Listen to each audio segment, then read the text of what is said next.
नमस्कार मित्रांनो, तुमचे स्वागत आहे माझ्या यूट्यूब चॅनलमध्ये. ज्याचे नाव आहे योगेश भावसार.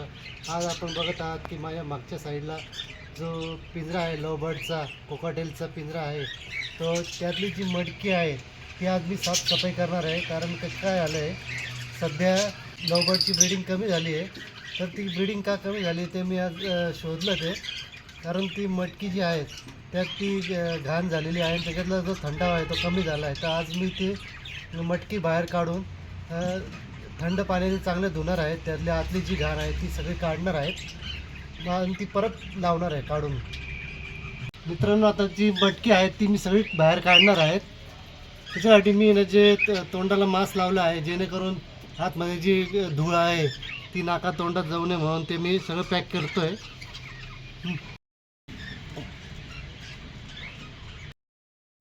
मटक्यांमध्ये पक्षी गेलेले आहे, अंडी पण दिली आहे, पण ती व्यवस्थित उगवत नाही ती. ते आपण त्यासाठीच आपण सगळी मटकी बाहेर काढणार आहेत आणि ती साफसफाई करणार आहोत.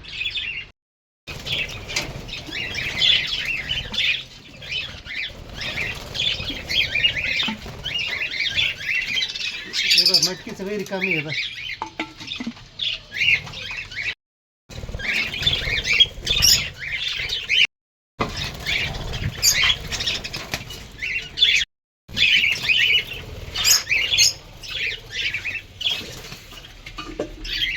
दिलेले त्यांनी, पण एका वेळेस त्यांनी कमीत कमी 7 ते 8 अंडी दिलेले आहे. पण ते उतरवले आता. त्यामध्ये मटकीमध्ये फक्त मला आहे ना ही अंडी मिळाली आहे.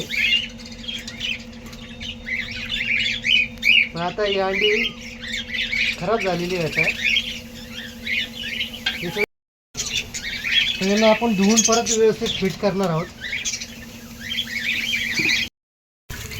आपण मटकीन सगळं पाणी मारतो आहे, जेणेकरून त्यांना उन्हाळ्याचा थंडावा मिळेल. त्यात आत्ता इतकं पाणी ओढता येते मटकी, आणि इतक्या दिवसापासून ते ओले नव्हते. आता पाणी मारल्या ते सुकून जात आहे अक्षरशः.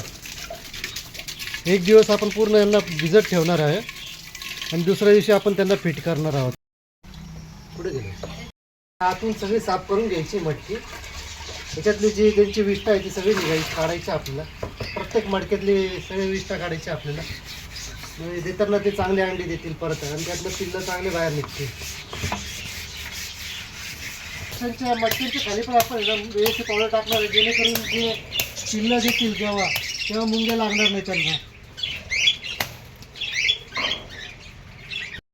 पूर्ण पाण्यामध्ये ठेवली होती, जेणेकरून यातला सगळा वास वगैरे सगळा निघून गेला आहे. आता मी हे मटकी परत त्यांच्या जागेवर फिट करणार आहोत.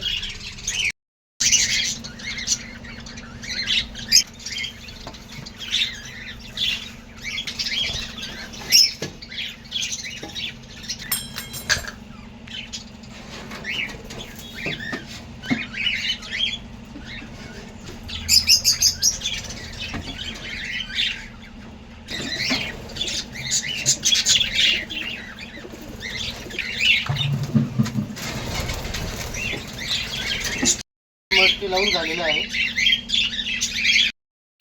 जर तुम्हाला व्हिडिओ आवडला असेल, लाईक करा, शेअर करा, सबस्क्राईब करा. थँक्यू.